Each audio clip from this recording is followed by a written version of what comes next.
होती हैं। छठ पूजा की शुरुआत कैसे हुई, इसके जवाब में हमें बहुत सारी पौराणिक कथाएं मिलती हैं। पौराणिक कहानियों के अनुसार त्रेता युग में माता सीता और द्वापर युग में द्रौपदी जी ने छठ पूजा व्रत रखकर सूर्य देव को अर्घ दिया था। पौराणिक कथा के अनुसार राजा प्रियव्रत बहुत दुखी थे क्योंकि उनकी कोई संतान नहीं थी। उन्होंने महर्षि कश्यप को अपने दुख के बारे में बताया। महर्षि कश्यप ने उन्हें पुत्रेष्टि यज्ञ कराने की सलाह दी। यज्ञ के दौरान आहुति के लिए बनाई गई खीर रानी मालिनी को खाने को दी गई। खीर खाने से रानी गर्भवती हुई और उन्होंने एक पुत्र को जन्म दिया, लेकिन दुर्भाग्य से बच्चा मृत पैदा हुआ।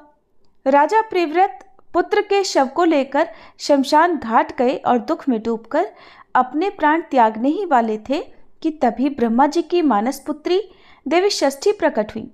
देवी ने राजा से कहा, मैं सृष्टि की मूल प्रकृति के छठे अंश से उत्पन्न हुई हूँ, इसलिए मेरा नाम षष्ठी है। तुम मेरी पूजा करो और लोगों में इसका प्रचार प्रसार करो।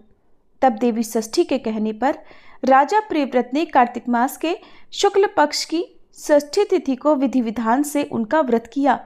देवी की कृपा से उन्हें जल्दी ही एक स्वस्थ पुत्र की प्राप्ति हुई। राजा ने पुत्र पुनः प्राप्त करने के बाद नगर वासियों को षष्ठी देवी का प्रताप बताया। तभी से षष्ठी देवी की आराधना उनके व्रत की शुरुआत हुई।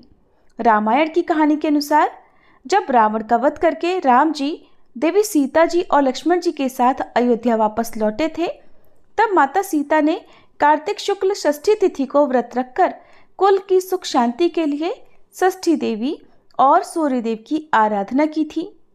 इसके अलावा द्वापर युग में द्रौपदी ने भी अपने पतियों की रक्षा और खोया हुआ राजपाट वापस पाने के लिए षष्ठी का व्रत रखा था। छठ महापर्व में भगवान भास्कर को अर्घ देने की परंपरा है और बिहार के सूर्य मंदिर से ही भगवान भास्कर को अर्घ देने की परंपरा प्रारंभ हुई थी।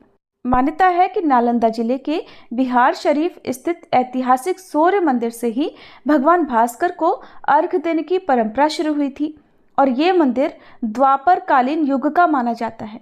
मान्यताओं के अनुसार भगवान श्री कृष्ण के पौत्र राजा शांब को कुष्ठ रोग हो गया था, जिसके बाद उन्होंने मंदिर के पास स्थित सरोवर में स्नान ध्यान कर सूर्य देव की उपासना की थी, जिसके बाद राजा शांब को कुष्ठ रोग से मुक्ति मिली थी।